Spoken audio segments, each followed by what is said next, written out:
Mesdames et messieurs, bonjour et bienvenue dans cette nouvelle édition de FC Politique. Aujourd'hui, on accueille la ville de Gland qui fait le plein d'idées. Elle déposera en effet au prochain conseil, je parle donc de la municipalité, plusieurs préavis qui s'inscrivent tant dans la continuité du remodelage de son vieux bourg que de la façon dont les autorités souhaitent désormais que l'image de leur commune soit perçue.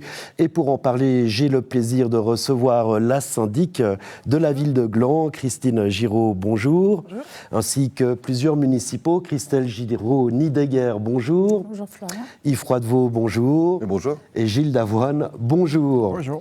Alors avant de parler de ces nouvelles idées, j'aimerais tout d'abord faire un petit point sur la sécurité en ville de Gland. Il y a eu, semble-t-il, plusieurs cambriolages ces derniers temps, plusieurs, campagnes de cambriolage. Est-ce que la municipalité est au courant et constate-t-elle la même chose que les échos qui nous sont revenus ?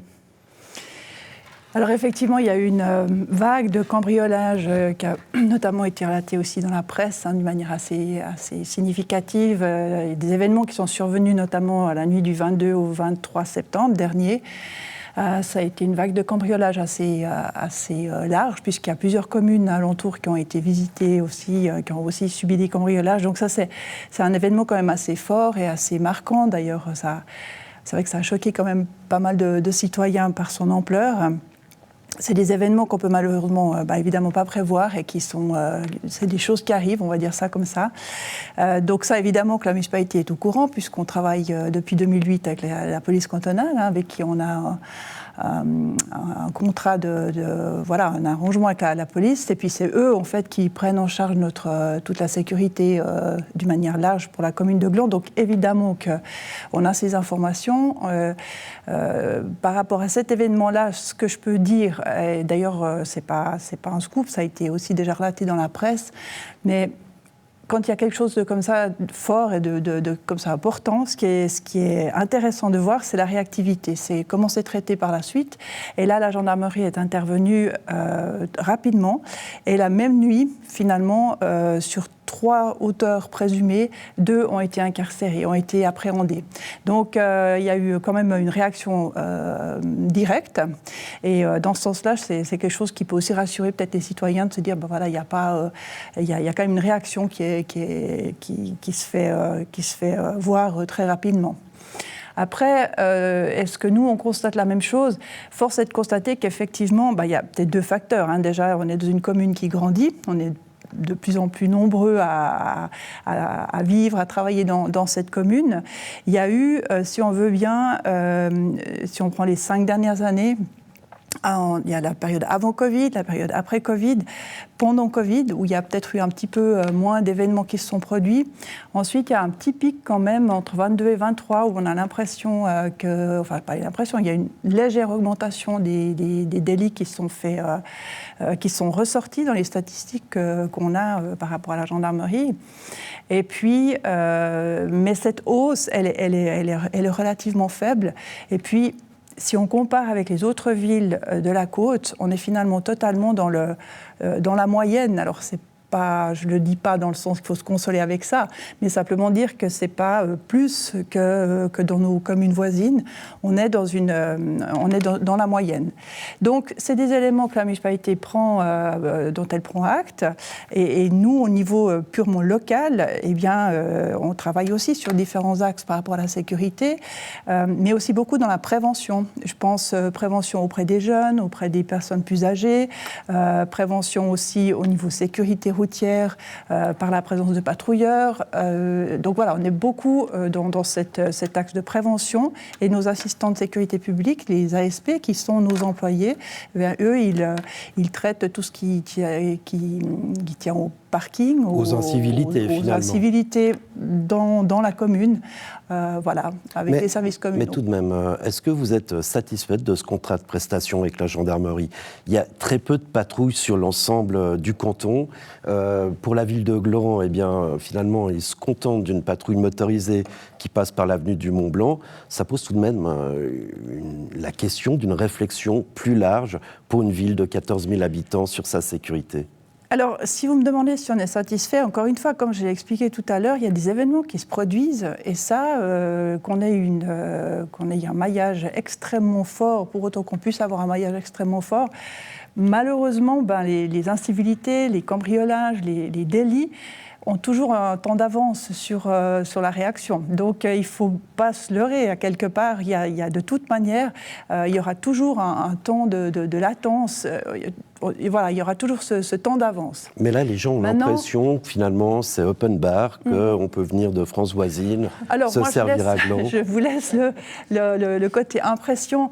Ça, c'est toujours aussi le problème du sentiment qu'il peut y avoir dans la population et la réalité des faits. Donc, moi, je ne minimise pas du tout ce que les citoyens ressentent, mais c'est pour ça que je parle aussi volontairement du côté préventif et puis du côté présence dans la rue qu'on a avec nos personnels internes.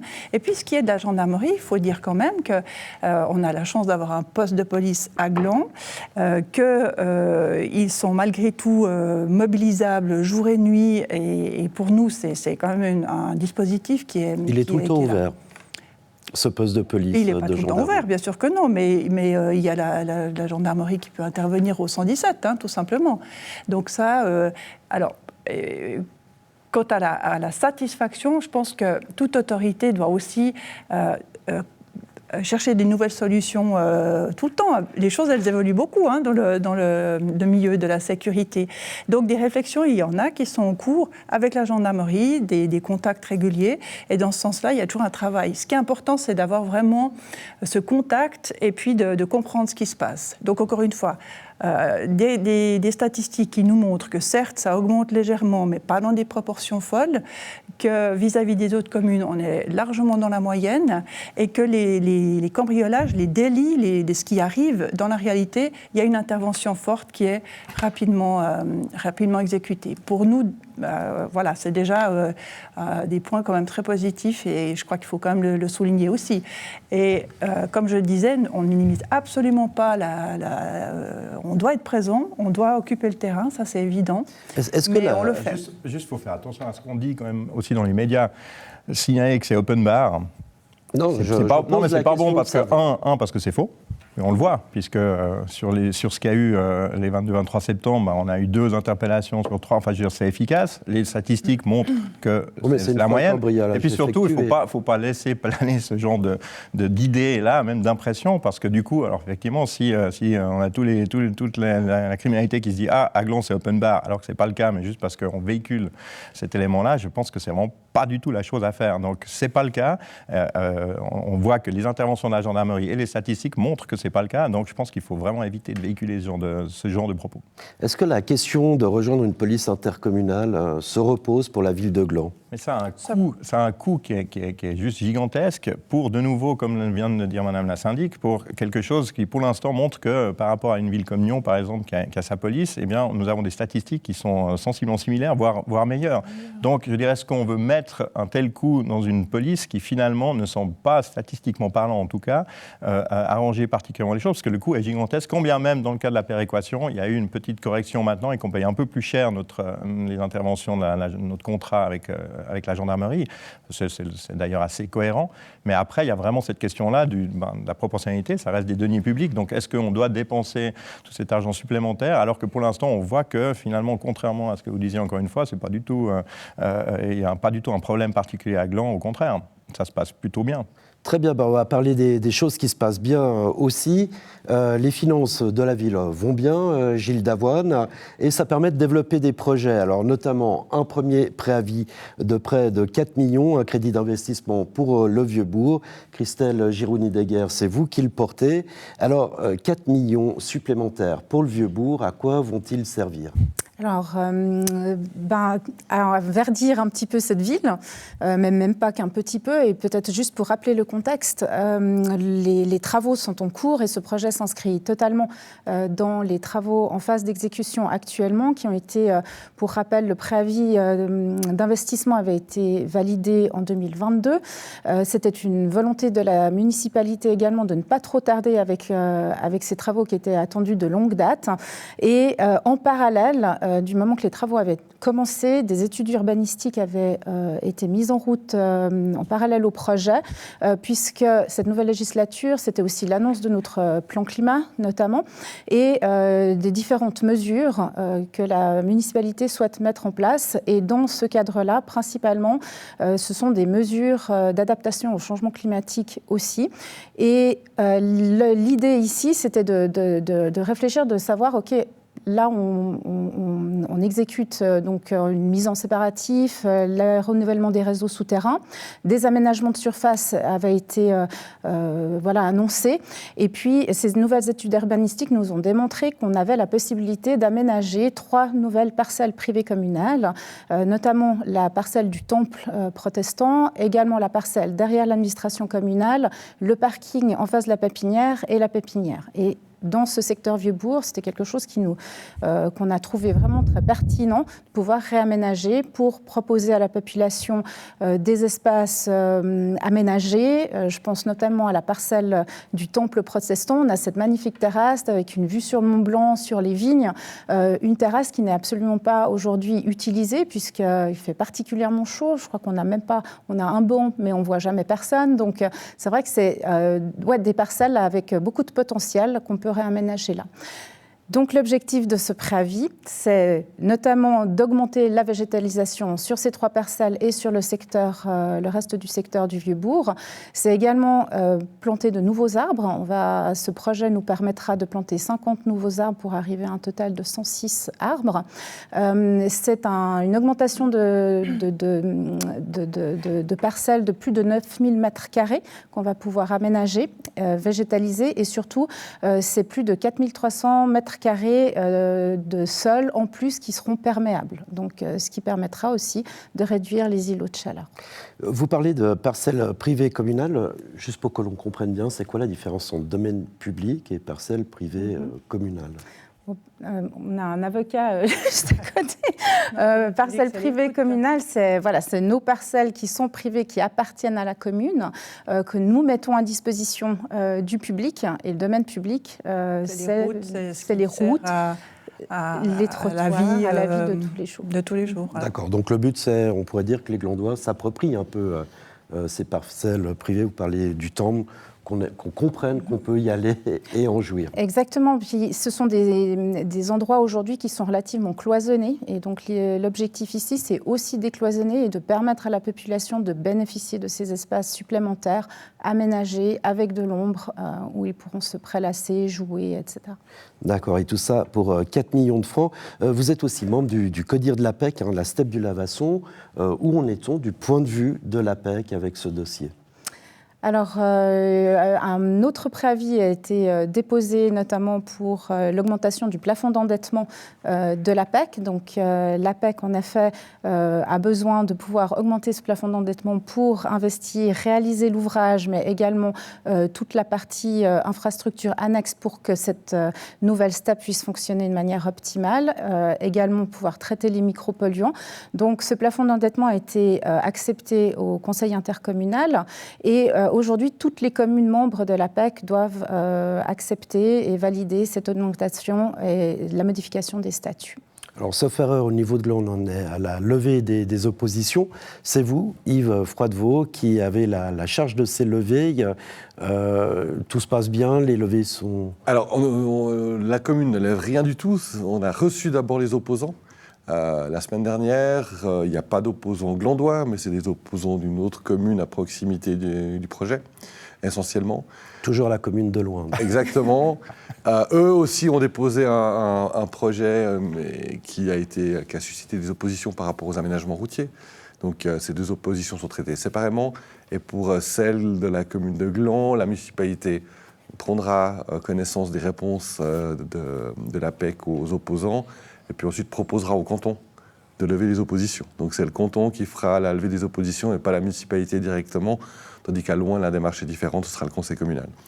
Donc nous, on ne va rien lever, on va constater que les réponses, en tout cas, nous semblent satisfaisantes par rapport aux oppositions, et ensuite on invitera le canton à prendre sa décision dans ce sens-là, probablement. Vous avez fait votre entrée au sein du collège municipal lors du dernier conseil officiellement. C'est bon, la gauche a rejoint l'exécutif et vous-même, vous êtes soluble dans ce collège municipal. Soluble, je ne sais pas.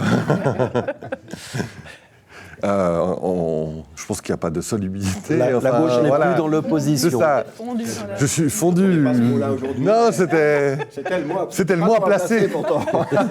Non, c'était quoi, capitaine? C'était navigateur. Navigateur, non. Non, alors effectivement, j'ai eu j'ai la chance de pouvoir rentrer en municipalité en avril.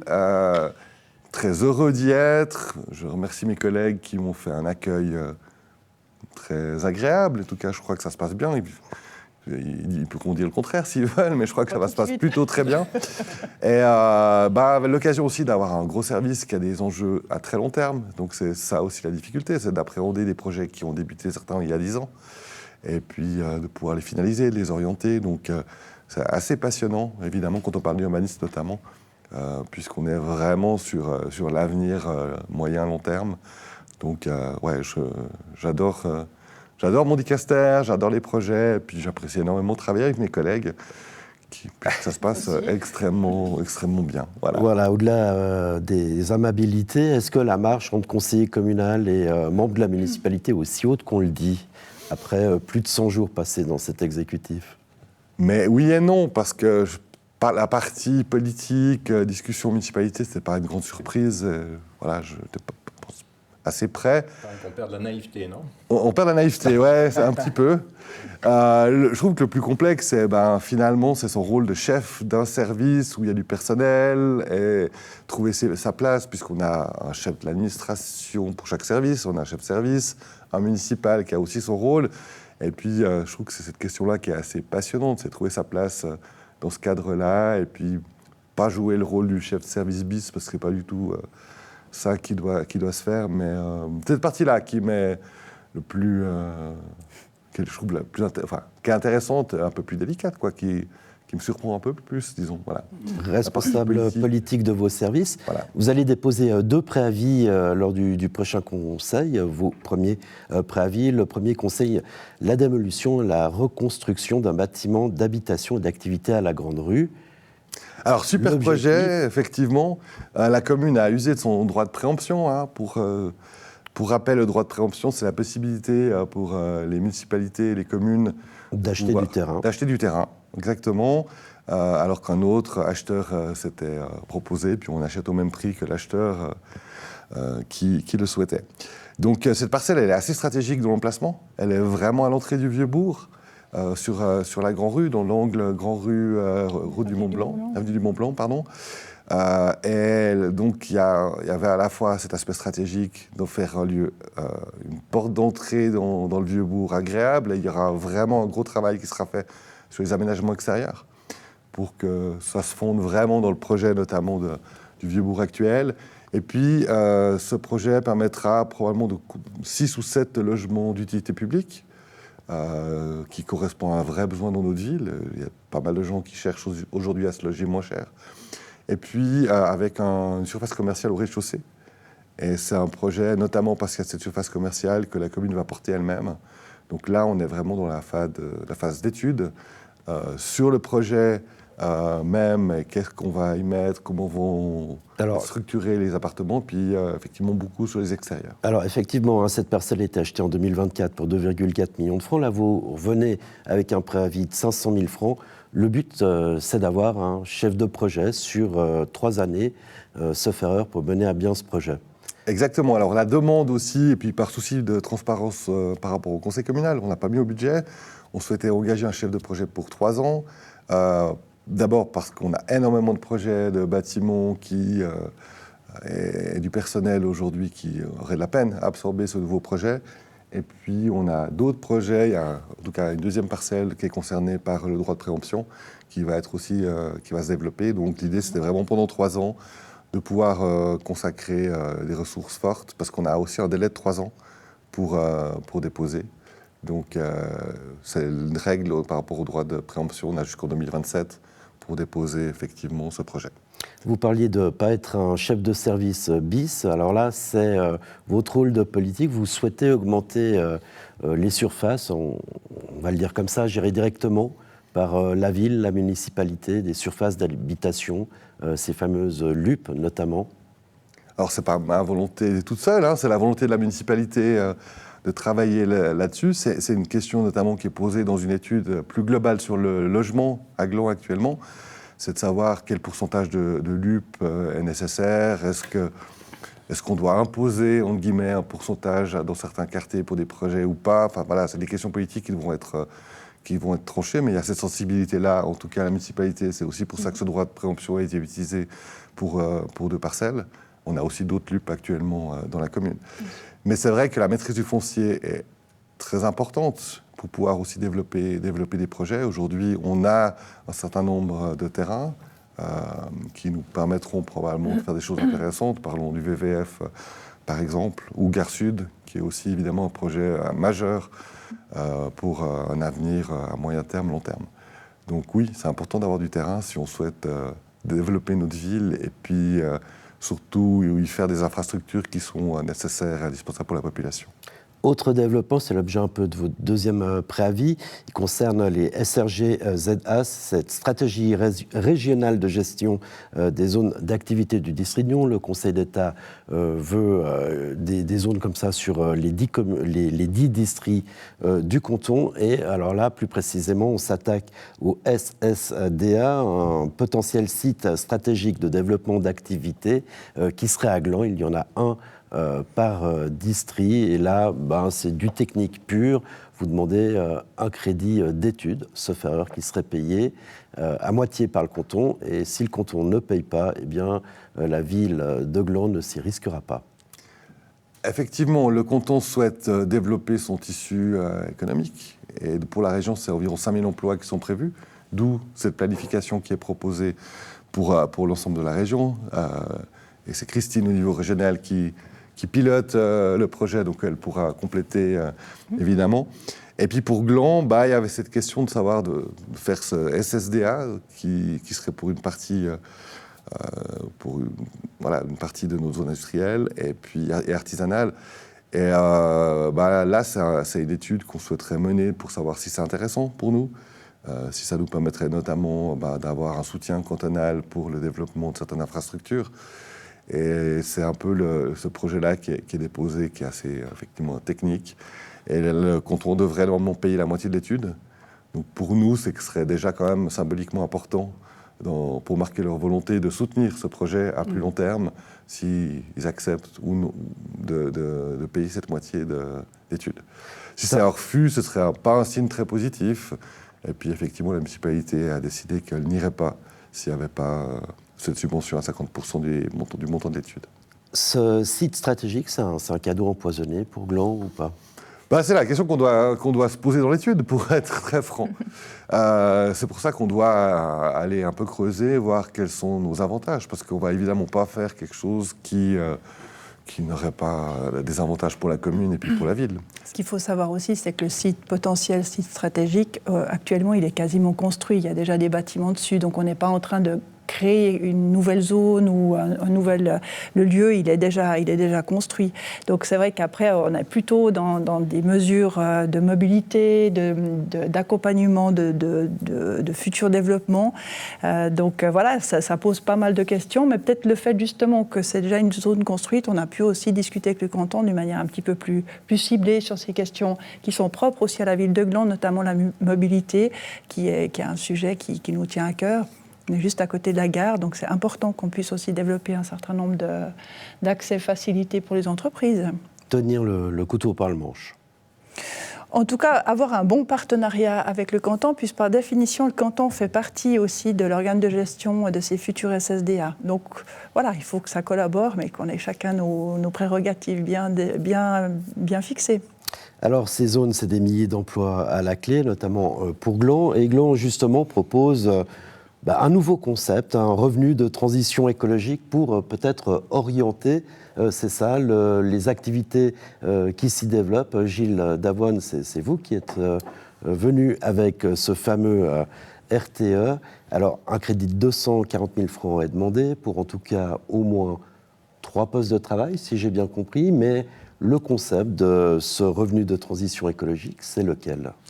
Alors déjà, ce n'est pas 3 postes de travail, c'est pour 3 candidatures, qui peuvent être d'ailleurs des personnes morales en tant que telles. C'est pour ça que par rapport aux milliers d'emplois, alors je ne suis pas sûr qu'il y ait des milliers d'emplois non plus qui soient jouables au niveau du SSDA, puisque c'est déjà construit, donc on pourrait augmenter les volumes, mais toute proportion gardée, ce n'est pas autant. Et par contre, le RTE, là, dans un premier temps, parce que c'est un projet pilote, va effectivement pas changer grand-chose à cette donne-là, puisque l'idée, c'est vraiment alors certes, de créer de l'emploi, de dynamiser, de favoriser le local, avec justement quelque chose qui va dans le cadre de d'une transition écologique, mais l'idée, c'est 3 candidats qui, comme je le disais, peuvent être des personnes physiques ou des personnes morales, donc à raison d'une année à 70 000 francs par candidat, 210 000 francs, le reste étant du soutien juridique, parce qu'il y a aussi de l'accompagnement notamment pour ces candidats. Donc on ne va pas révolutionner tout de suite l'entier du marché, mais c'est vraiment un premier pas pour dire, voilà, avec un financement qui est différent de celui dont on a l'habitude, puisqu'en général on subventionne vraiment le projet, et puis on va vérifier le projet dans toute sa vie, en vraiment subventionnant le projet lui-même, alors que là, finalement, comme son nom l'indique, on va donner un revenu. C'est-à-dire que c'est la personne qui veut un projet, qui s'inscrit dans la transition écologique et qui se dit, bon, comme souvent, malheureusement, les projets écologiques ont de la peine à être rentables, et encore plus au début. C'est un salaire. Donc c'est un salaire. Effectivement, la personne va se lancer en disant, OK, là, mon entreprise devrait tourner, mais je n'arriverai pas à me sortir un salaire. Pendant une année, j'ai un salaire qui est payé par le biais de ce préavis, de ce RTE. Exactement. À travers ce préavis, est-ce que c'est une façon aussi pour la ville de montrer la voie de ce qu'elle souhaite finalement comme pas du tout, en fait. Toujours exactement le contraire de ce qu'on... Pas du Exactement. Bien sûr, c'est, comme je disais, favoriser la transition écologique en aidant, en apportant notre soutien, et puis là, d'une façon novatrice avec ce salaire. Mais oui, on essaye... c'est toujours la problématique, c'est qu'il faut exclure personne, et donc il faut accompagner. Et ça, c'est exactement la démonstration d'un accompagnement de nouveaux projets. D'accord. Ça fait suite au budget participatif, qui est dans une phase d'étude par la municipalité. C'est dans le même domaine. Ouais, ça fait suite temporellement parlant, mais oui. C'est 2 projets différents, même s'il y a une idée générale, globale qu'on soutient effectivement de Gland. Mais c'est vrai qu'effectivement, on a ce genre de projet et que le budget participatif fait actuellement, on a 10 projets qui ont été retenus. Et puis là, on est encore dans la phase d'analyse et sauf erreur à partir du 20 novembre. 20 novembre, on aura la phase de vote. De vote, exactement. Alors, 10 projets, est-ce que vous êtes satisfait des projets qui ont été proposés par les Glandois? Est-ce qu'ils correspondent finalement au cahier des charges qui était proposé? Bon, en fait, finalement, qu'on soit satisfait ou pas, c'est pas vraiment la question, puisque justement, pour une fois, c'est pas nous qui amenons des préavis, des projets, mais c'est la population qui les apporte et c'est la population qui vote. Donc finalement, en fait, oups, ça y est, je rate la coudoir. J'ai pourtant rien bu, c'est bizarre, un peu d'eau. La question, pour une fois, se pose pas, justement, si on est satisfait ou pas. Maintenant, il y a un certain nombre de projets, on est content déjà d'en avoir une dizaine, et puis on verra ce que ça donne. C'est beaucoup de petits projets, puis il y a un trop gros projet. Enfin, je veux dire, il n'y a pas seulement de choses, mais c'est intéressant de toute façon. Mais ils sont en phase d'analyse. Alors cette analyse, elle porte sur quoi si vous ne jugez pas de la nature? Ah non, on analyse vraiment la faisabilité, on discute avec les gens, les porteurs de projets justement pour la suite, qu'est-ce qu'ils peuvent mettre en place, vraiment à ce niveau-là. Mais ces 10 projets-là seront vraisemblablement soumis au vote. Oui, probablement. Parce que l'analyse, finalement, on est au bout de cette analyse-là. On a enlevé déjà les projets qui ne correspondaient pas aux critères. Le RTE, le budget participatif, c'est des one-shots ou ça s'inscrit dans la durée? Vous allez développer ces projets? Pour l'instant, c'est un one-shot. Et puis, on verra si ça a du succès. Dans toute sa phase, on verra si c'est quelque chose qu'on peut reproduire ou pas. On change l'image de la ville à travers ces concepts? J'espère. Oui. C'est le but, bien sûr. Ça va participer à tout ce qui est mis en place depuis des années et puis Et puis, si vous voulez parler du préavis sur la communication... Exactement, j'allais y arriver. On va y aller. 400 000 francs pour une campagne de communication. Alors, vous n'êtes pas satisfaite de l'image de votre ville, puisque le but de cette campagne, c'est de changer l'image de Gland. Oui, c'est le but de changer la perception de l'image de Gland, parce que l'image que nous, municipalités, on a de notre ville, elle nous convient bien, on est très fiers de cette commune. Par contre, quand on discute avec des citoyens de la commune, d'ailleurs c'était sorti dans un sondage qu'on avait fait en 2021 sur l'image, enfin la qualité de vie à Gland, où on voyait bien que la population était satisfaite de vivre à Gland, et avait beaucoup de points qui les rendait heureux finalement d'être à Gland. Mais dès qu'on sort un peu des frontières de Gland, dès qu'on va un peu plus loin dans la Romandie, on s'aperçoit que soit on n'est pas connu, soit on nous juge plutôt un petit peu comme une ville entre Nyon et Morges, mais on ne sait pas trop.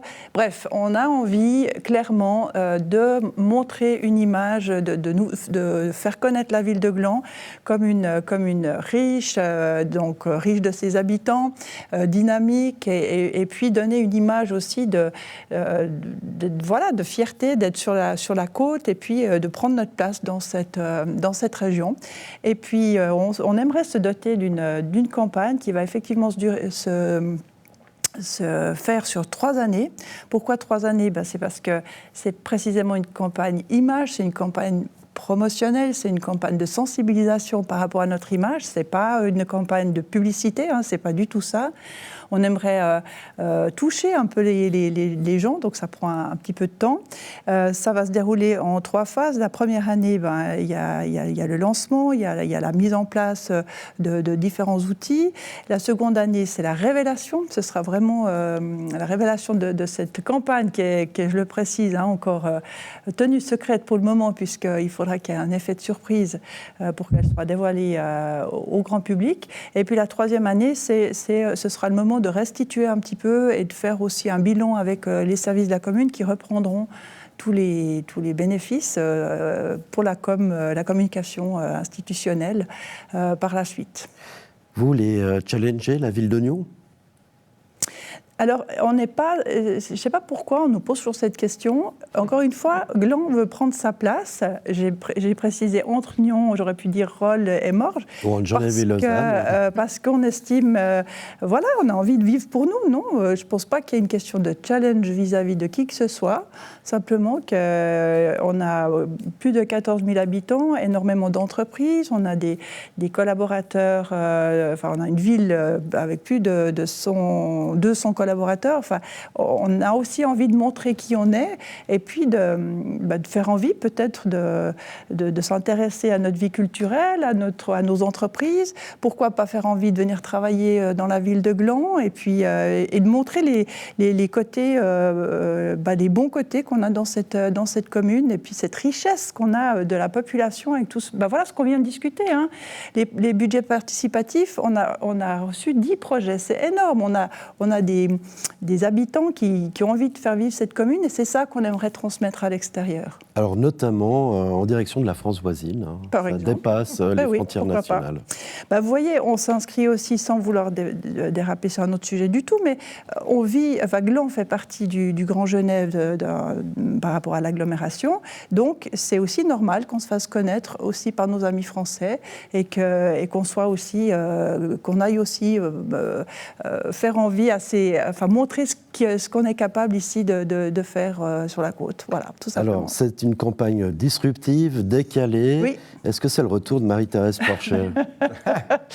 Marie-Thérèse Porchel est la bienvenue pour revenir au Théâtre de Grand-Champ si elle veut.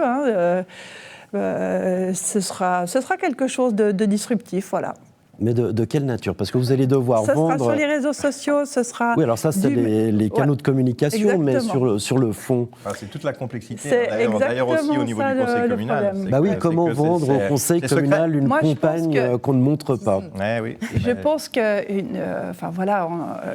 quand on fait un petit peu on a envie un petit peu de faire quelque chose de nouveau, c'est normal qu'on puisse pas tout dire dès le départ. On a déjà dit le prix, on a dit qu'on allait aller dans les médias, de faire de l'affichage, aller sur les réseaux sociaux. Ça, c'est effectivement un peu standard, mais on va utiliser ces canaux-là. Et puis, ma foi, la campagne elle-même, eh bien, votez pour le préavis, et puis ils vont voir. Hein, je ne peux pas vous dire beaucoup plus. Mais là, vous vendez quelque chose qui existe, mais qu'on ne montre pas. C'est quand même compliqué de vendre pour 400 000 francs quelque chose qu'on ne voit pas. Alors, par exemple... Un peu de confiance.